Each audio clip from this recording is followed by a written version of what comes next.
اسی طرح جو آپ قربانی کرتے ہیں تو قربانی کے لیے میں نے آپ کو بتایا تھا کہ جو بڑا جانور ہوتا ہے، گائے، بھینس اور اونٹ، یہ بڑے جانور ہیں۔ ان بڑے جانوروں کے اندر ایک حصے سے لے کے 7 حصے تک ہو سکتے ہیں، 1 سے لے کے 7 تک۔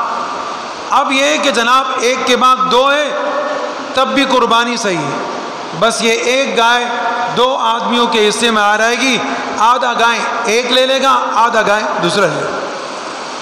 3 آدمی وہ بھی صحیح، 4 ہے وہ بھی صحیح، 5 ہے وہ بھی صحیح، 6 وہ بھی صحیح، 7 ہے وہ بھی صحیح ہے، لیکن 7 سے آگے جائز نہیں، ختم، بڑے جانور ہو۔ اب یہ ذہن میں ہمارا سوال آتا ہے کہ یار 2 آدمیوں کے اوپر، 4 آدمیوں کے اوپر، 6 آدمیوں کے اوپر قربانی ہو سکتی نہیں ہو سکتی؟ بالکل ہو سکتی، 7 سے کم پہ سب پہ ہو سکتی، لیکن 7 سے بڑھ کے نہیں ہو سکتی۔ لیکن عمروں کا تعین تو آپ کو پتہ ہوگا کہ گائے اور بھینس کے اندر کم از کم 2 سال کا ہونا ضروری ہے، اور اونٹ کے اندر کم از کم 5 سال کا، اور بکرے اور دمبے کے اندر 1 سال کا، اور بکرا اور دمبا 1 آدمی کی طرف سے ہو سکتا ہے۔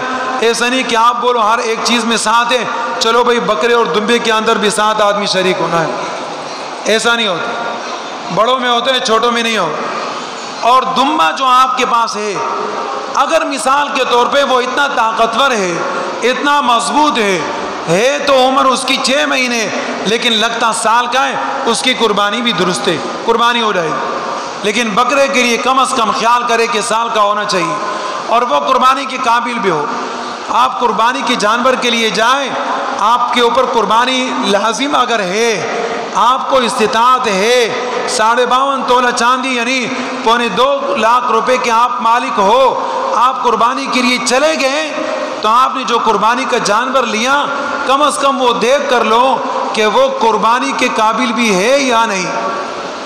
اب اتنا کمزور جانور آپ نے لیا کہ جناب وہ قربان گاہ کی طرف جا نہیں سکتا، تو اس کی قربانی کیا کرو گے؟ اس کی تو پہلے قربانی ہو گئی نا، اس کے اندر ہے کچھ نہیں، اب تم ذبح کیا کرو؟ تو آپ ایسے کریں کہ ایسے جانور لے، مضبوط جانور، مضبوط نہ ہو تو کم از کم اتنا کمزور نہ ہو کہ جناب وہ قربان گاہ کی طرف جا بھی نہ سکتا ہو۔ اسی طریقے سے جو آپ نے جانور لیا ہے وہ صحیح سالم ہو۔ اگر کسی جانور کا دانت ٹوٹ گیا ہے اس سے فرق نہیں آتا، کسی جانور کے اگر سینگ ٹوٹ گیا اس کے اوپر فرق نہیں آتا، لیکن اگر اس کا سینگ جڑ سے نکل گیا ہے اور اس کے دماغ پر اثر پہنچا پھر قربانی صحیح نہیں۔ ایک جانور ہے اس کو نظر بھی آتا ہو صحیح، اب آپ بولو گے کہ یار ہم تو اس کو اینک والے کے پاس نہیں لے کے جا سکتے کہ چشمہ ریکارڈ کرائے کہ دیکھ سکتا ہے نہیں دیکھ سکتا ہے، اس کا اندازہ ہے، ایک کان آپ نے بند کیا، آپ نے دیکھا چل سکتا ہے نہیں چل سکتا ہے، دوسرا آپ نے دوسرے کے اوپر ہاتھ رکھا اور دیکھا کہ چل سکتا ہے نہیں چل سکتا ہے، دیکھ سکتا ہے نہیں دیکھ سکتا ہے، آپ کو پتہ چل جائے گا نظر کام کرتا ہے۔ تو یہ چیزیں جانور کے اندر ہونا ضروری ہے۔ اس کے بعد وہ قربانی کا جانور لے، اللہ کی رضا کے لیے اللہ کے نام پہ ذبح کرے۔ قربانی کے ذبح کے وقت جس کی قربانی ہے یا جن افراد کی قربانیاں ہیں سب کو چاہیے کہ قربانی کے وقت حاضر رہے، سب سے اچھا یہ، اور اس سے بھی اچھا یہ کہ خود ذبح کرے، نہیں ہے تو کم از کم وہاں موجود ہونا ضروری ہے۔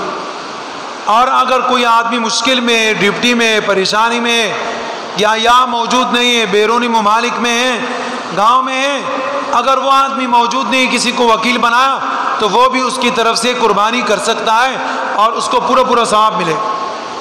لیکن قربانی کے وقت اگر موجود ہوگا تو انسان کے اندر ایک جذبہ ہوتا ہے کہ اے اللہ یہ خون میں نے تیرے رضا کے لیے بہایا، یہ مال میں نے تیرے رضا کے لیے اللہ خرچ کی، اے اللہ کل میری قربانی بھی سامنے آئے گی، میں اپنی قربانی بھی اللہ تیرے سامنے پیش کروں گا۔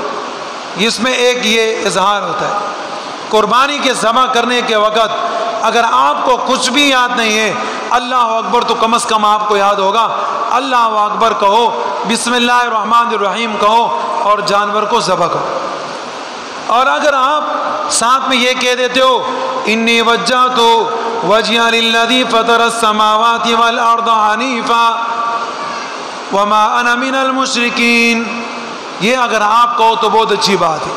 اے اللہ میں بھی تیرے طرف ہوں, قربانی کا منہ بھی اللہ تیری طرف ہے. اے اللہ میری قربانی کو اپنے بارگاہ میں قبول فرما دیجئے. اے میرے اللہ میں مشرک نہیں ہوں, میں مشرک نہیں مسلمان. اے اللہ تیرے نام پہ ذبح کرتا ہوں, تیرے علاوہ کسی کے نام پہ ذبح نہیں کرتا. ایک آدمی اس نے بڑا جانور لے لیا اور اس آدمی کی اپنے علاوہ کسی اور کی قربانی نہیں ہے, صرف اپنے آپ کی قربانی کرنا چاہتا. تو بڑے جانور کے اندر اس کا ایک حصہ ہو گیا, اور اگر پورے جانور کو, گائے کو ایک حصہ بنا کے اپنی طرف سے قربانی کر سکتا ہے وہ بھی صحیح ہے. اور اگر اس 7 حصوں میں سے ایک حصہ اپنے لیے رکھتا ہے تو بقایا اس کے پاس 6 حصے رہتے ہیں. اب 6 حصوں میں یہ کیا کریں؟ اس میں بہتر یہ ہے اگر یہ آدمی چاہتا ہے کہ سارے کے سارے 6 حصے میرے پیغمبر علیہ السلام کے نام پہ قربانی ہے وہ بھی صحیح. اور اگر یہ چاہتا ہے کہ ایک حصہ میرے پیغمبر علیہ السلام کے نام کا ہے, ایک میرا باپ جو دنیا سے چلا گیا اس کے نام پہ ہے, ایک میرا دادا اس کے نام پہ ہے, ایک میری والدہ محترمہ اس کے نام پہ ہے, ایک میری والدہ دادی اس کے نام کا ہے, اور بیوی بھی اس کی شاید فوت ہو گئی ہو, اللہ پاک سب کی سلامت رکھے. اگر وہ فوت ہو گئی ہے تو ایک اس کے نام پہ بھی کر, اس لیے کہ اس نے آپ کے ساتھ زندگی گزاری ہے, وہ آپ کی وفادار رہی ہیں, اس کا آپ کے اوپر حق ہے. آپ کوشش کریں سب سے پہلے اس کی قربانی, اس کو اپنے ساتھ ملائے, اس کا آپ کے اوپر حق ہے. تو یہ 6 قربانی ان کے ہو گئے, ایک آپ کے ہو گئے. مفت میں آپ کا جانور بھی جناب قربانی کا ہو گیا, ثواب بھی آپ کو زیادہ مل گیا, ان کی طرف سے قربانی بھی ہو گئی, اور جناب سارا کا سارا سرمایہ آپ کو اللہ رب العزت نے دے دیا. اور اگر آپ یہ کہتے ہو کہ نہیں 3 آدمی ہیں, 2 آدمی ہیں, 2 کہتے ہیں یا 4 آدمی ہیں, 4 آدمی کہتے ہیں کہ پورا گائے ہم اپنا 4 حصہ بنا کے ذبح کریں گے, بالکل صحیح ہے. بس اس کے 4 حصے بنا دو. حصے بنانے کے اندر سب سے بہتر اور افضل عمل جو سارے ہمارے پشتون برادری اور تمام کی تمام لوگ کرتے ہیں, وہ سلسلہ جو چلتا ہوا آ رہا ہے وہ سب سے اچھا ہے. سب سے اچھا ہے وہ یہ کہ اس کے 3 حصے کرتے ہیں. ایک حصہ اللہ کی رضا پہ, ایک حصہ رشتہ داروں میں وہ بھی اللہ کی رضا کا ہے, ایک حصہ اپنے گھر میں وہ بھی اللہ کی رضا کا ہی ہوتا ہے. ایسا نہیں کہ کوئی اللہ کی رضا کے باہر ہے.